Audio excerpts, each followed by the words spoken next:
ইন্দুবালার ভাতের হোটেলের গল্প অনেকেই জানো, আবার অনেকেই জানো না।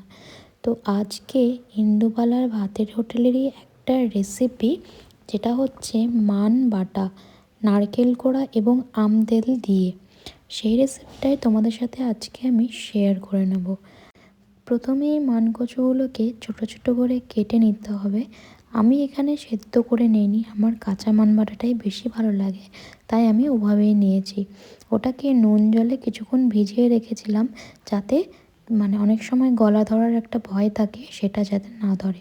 তারপরে এখানে আমি অল্প সাদা সর্ষে, লবণ, আম তেল এবং বেশি করে কাঁচা লঙ্কা দিয়ে সেই মানগুলো দিয়ে মিক্সিতে পিষে নিয়েছিলাম।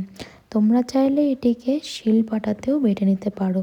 আমার কাছে এই মুহূর্তে শিলপাটা অ্যাভেলেবেল নেই, তাই আমি মিক্সিতে গুঁড়িয়ে নিয়েছি। এবং এরকম স্মুথ পেস্ট তৈরি হয়ে যাওয়ার পরে আগে থেকে কুড়িয়ে রাখা নারকেল এর মধ্যে দিয়ে ভালো করে মেখে নেব। এবং চাইলে পরে আরেকটু আম তেলও তোমরা ব্যবহার করতেই পারো, যদি তোমাদের টেস্টের ব্যালেন্সটা মনে হয় ঠিক হয়নি।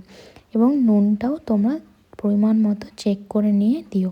আর এইটা গরম গরম ভাতের সাথে এত সুস্বাদু লাগে, সত্যি বলছি, তোমরা একবার বাড়িতে অবশ্যই বানিয়ে দেখো এবং আমাকে অবশ্যই জানিও। ফেসবুকে ভিডিওটি দেখে থাকলে চ্যানেলটিকে ফলো করে দিও এবং ইউটিউবে দেখে থাকলে অবশ্যই সাবস্ক্রাইব করে দিও। লাইক, কমেন্ট, শেয়ার করতে কিন্তু ভুলো না। আবার দেখা হচ্ছে নেক্সট ভিডিওতে। টাটা।